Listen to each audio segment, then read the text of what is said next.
Hello everyone, এই ঠান্ডায় সবাই কেমন আছো? আমিও ভালোই আছি, বাট দুদিন হলো আমার কোনো ভ্লগ দেওয়া হয়নি। মানে কি আর করব, এত কাজ না, মানে ঠান্ডাতে আর ভালো লাগছে না। আর দেখো আজ মানে আমার বাড়িতে এসেছে ভাই, আমার ভাইজি আর মেয়ে তো আছেই, কারণ মানে আগের দিন গেছিলাম বাপের বাড়ি, তো ওরা বললো যাবো, তো আমি বললাম চলে আয়, নো ব্যাপার। তো দেখো আমি সকাল সকাল করে উঠে আর পুজো টুজোগুলো সব করে নিয়েছি আর কি। আর এনারা দেখো উঠতেই চাইছে না, আমার ভাইজি দেখো মানে কিছুতেই উঠছে না আর কি, কাতু কুতু অনেক কিছু করে দিয়ে তারপর ওকে ওঠানো হচ্ছে। আর দেখো আমার ভাইও শুয়ে আছে এখানে, আর মেয়েও শুয়ে আছে। আর আমরা যেহেতু ঘরের বউ, অনেকক্ষণ ধরে তো আর শুয়ে থাকা যায় না, তো আমি ওদেরকে উঠিয়ে দিয়ে আমি চললাম চা করতে নিচয়। আর এখানে দেখো নিচয় কাকিমা ঘরটরগুলো মুছছিল আর কি, প্রতিদিনই যেমন মুছতে আসে সকালবেলা। তো এখানে ছিল পাউরুটি, আমার শ্বশুরমশাই সকালবেলা পাউরুটি কিনে এনে দিয়েছে, পিসকাটা পাউরুটি। তো অনেক দিন পাউরুটি কেনা হয়নি, সরি পাউরুটি খাওয়া হয়নি, যার জন্য পাউরুটিটা কিনে এনে আনতে বলেছিলাম। আর ভাই এসেছে, তার জন্যই বলেছিলাম আর কি। তো দেখো পাউরুটিটা সেঁকতে সেঁকতে না একটু পুড়ে গেছিলো। পাউরুটি কিন্তু আমরা একটু সেঁকেই খাই।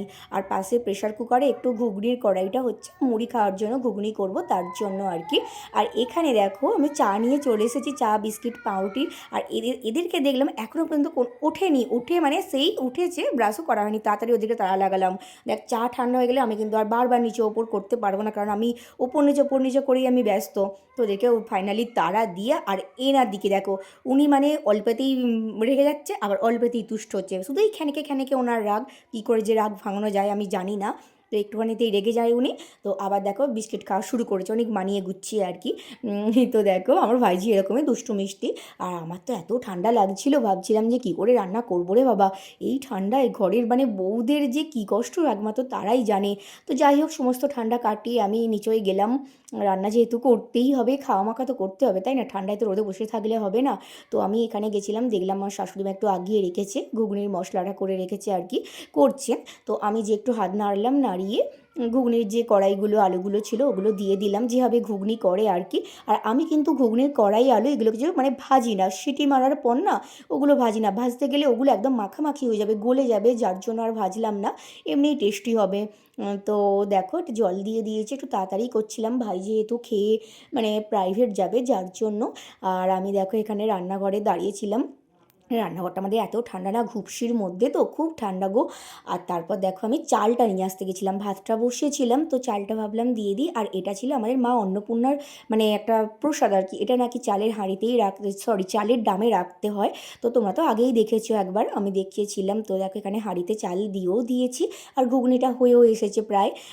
ওই যে ধনে পাতাগুলো দিয়ে দিয়েছিলাম। আর দেখলাম শ্বশুরমশাই বাজার করে আলু পাঠিয়েছে, আলু একটু কম ছিল, তো যার জন্য আলুগুলো আমি ঢাললাম, ঢেলে একটু ব্যবস্থা করে রাখলাম। আর ব্যাগটা ছিল কাকিমার, তো কাকিমাকে ব্যাগটা দিয়ে দিয়েছিলাম। আর এদিকে দেখো আমার ঘুগনিটা প্রায় রেডি হয়ে গেছে, তো ঘুগনিটা আমি মানে নামিয়ে নিচ্ছিলাম।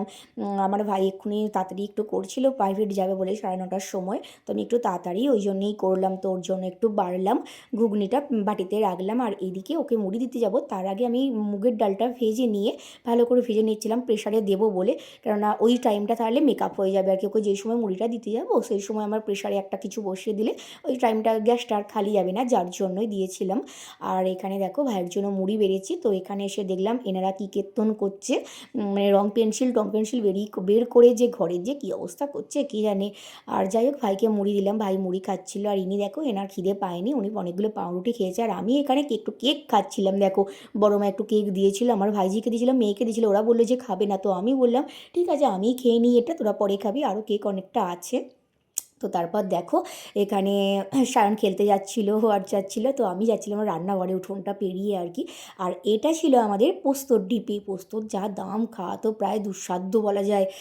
তো পোস্তটা আমি আজকে শিলেই বাটবো, কেননা শিলেতে একটুখানি পোস্ত না মিক্সির মধ্যে বাটতে আমার ভাল লাগে না, সে অনেকটা দেরি হয় বা বাটাও ঠিকঠাকভাবে যায় না, অনেকটা দিলে তবে বাটা যায়। তো যেহেতু 3-4 জনের পোস্ত একটু কম কম দিয়ে পোস্তটা রান্না করি, তো তার জন্য শিলনোড়াটা একটু ভালো করে ধুয়ে নিচ্ছিলাম পোস্তটা দেবো বলে আর কি। তো দেখো পোস্তটা দিয়েছিলাম, একটুখানি পোস্ত দিলাম। আর এখানে দেখো আমি শিলনোড়া বেটেছি, পোস্তটা কেমন সুন্দর হয়েছে, ভালো করে বেটেছি, অনেকটা বাটনা করতে হয় আর কি, মানে ভালো করে ঘষতে হয়। তো এখানে পোস্তর জন্য আলুগুলো আমি ভেজে নিচ্ছিলাম।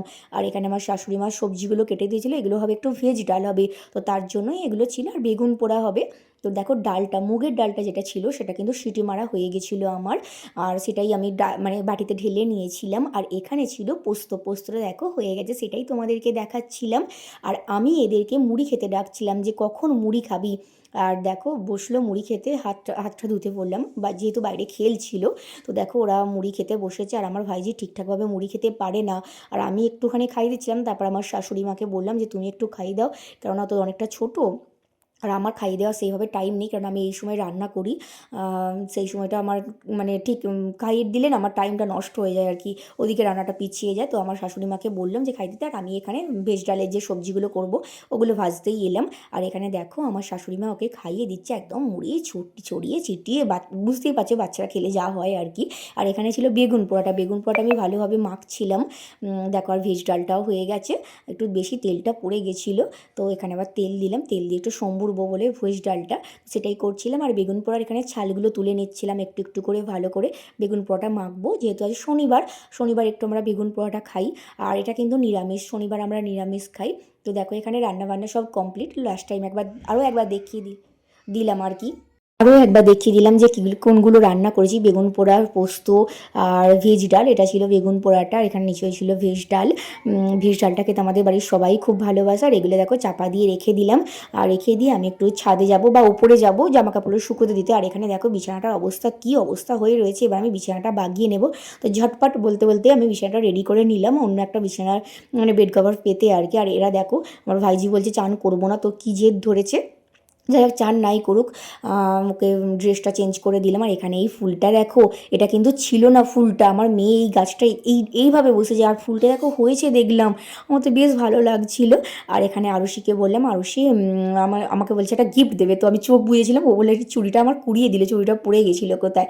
তো যাই হোক ভালোই হলো, চুড়িটা আমি রেখে দিলাম কোথায়, আমার মানে এক গোছ চুড়ির মধ্যে এটা একটা মানে ছিটকে চলে গেছিলো হবে। তো আমরা দেখো আবার ফল টল কেটে ছাদে গেলাম, আরুষি আমি সবাই মিলে খাবো বলে। তো সেই সময় আমার মেয়ে একটু স্নানে গেছিলো, বললাম স্নানটা করে নিই, স্নান হইলে আমাকে ডাকবে, আমি গা হাত পাগুলো বা হেয়ারটা ভালো করে মুছিয়ে দেবো। তো দেখো আমরা এখন ছাদে যেয়ে ফল খাচ্ছি, শীতকালের মানে ছাদে যেয়ে ফল বা কোনো কিছু খেতে বসে বসে রোদ্দুরে খেতে আর কি দারুণ মজা লাগে, তো আমরা সেটাই করছিলাম।